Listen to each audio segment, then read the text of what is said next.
si Dante sa unang tingin ay mukhang mayaman. Bumibili ng gamit ng di nag-aalinlangan. Sumasabay sa uso kahit di niya ginagamit. Nakikipindot lang kahit walang alam sa gadget. Tapos itong si Dante yan lakas pa pumusta, ngunit nawawala bigla kapag siya'y kinakamusta. Dumating ang araw ay nagkalubog-lubog sa utang. Ni walang araw ang utak niya ay parang di lumutang. Kapag nadadaanan kanyang mga inutangan, kamay sa ulo, mata sa baba, tatawa lamang. Kung kulitin mo man ay parang siya pa yung galit. Sasabihan ka pa na di na siya uutang ulit. At itong si Dante ay nakahanap ng katapat. Hinampas siya ng patat habang siya ay nakangarap. Nung gumising na, nakaposas ang paa at kamay. Di alam ni Dante, dun na pala siya mamamatay. Leon, sinta ka ng gagaya sa mga tao na to.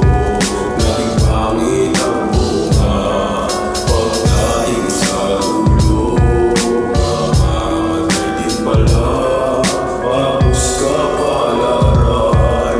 Marami pang iba.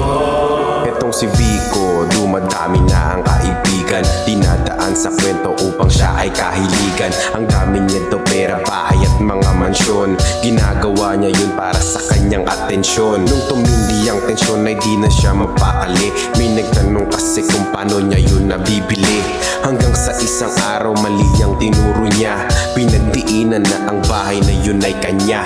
Hindi na nag-isip, basta-basta na lang ang pasok. Nagamay agad niya ang loob at ang pasikot-sikot. Ang kaso di alam ni Vico siya'y pinaglaruan. Kilala na nagtanong sa kanya kung kanino yan. Hindi na nagkatubili at biglang tinawagan ng may-ari talaga ng pinasukan nilang tahanan. Ang kayabangan at pagsisinungaling ni Vico ay hanggang doon na lang, kasi doon na siya malalagay. Leon, sinta ka ng gagaya sa mga tao na to. Naging pangit ang bunga pagdating sa dulo. Mamamatay din pala, tapos ka palaran. Marami pang iba. Etong si Jody ay palagi merong nalalaman. Tapos hindi nahihiyang ikwento at panglandakan. Minsan sa kwento niya nag-iiba ang direksyon. Ang hilig magkalat ng mga maling akusasyon.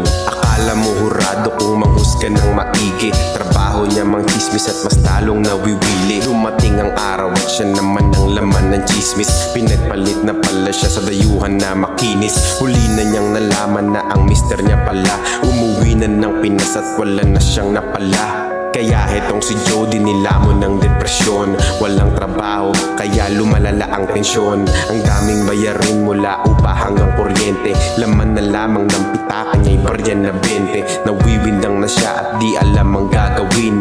Hanggang sa naisipan niya sarili patayin. Leon, sinta ka ng gagaya sa mga tao na to.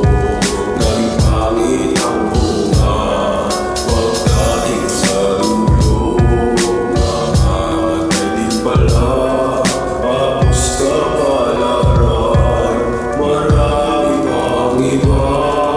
Leron-leron sinta, huwag ka nang magtataka sa mga pakay mong palpak. Baka dyan ka pa matumba. Baka dumating ang araw wala ka nang malalapitan. Yung mga dati mong kaibigan baka di mo na makapitan. Ano pa ba dapat ang ipaliwanag kung tinatahak na kita sa liwanag? Kaso nagpalamo ka na sa dilim, kaya mga mata mo'y tuluyan na bulag. Ingatan mo mga may pake sa'yo, huwag ayaak sila'y mapalayo. Dahil ang bunga pag to'y nahinog, masarap at magaan sa loob. Kaya kayabangan may pakitanggal kung gusto mo mabuhay ng marangal. Hindi ko ugali magbigay ng payo, pero sa'yo ay ginagawa. Pagdating mo sa dulo sana matato, dahil alam na alam kung alam mo. Di na dapat sana pinagmamalaki mga bagay na sobrang nakakarindi. Sa dami ng pwede mo napapilian, nagawa mo pa din na dyan at pagigihan. Bahala ka kung anong desisyon mo, naway wala sana mangyari sa'yo. Darating din ang araw ay kayo mapapaos. Hanggang sa problema hindi ka makaraos. Takbo pa ng walang suot at sapatos, kung sa misyon na hindi matatapos.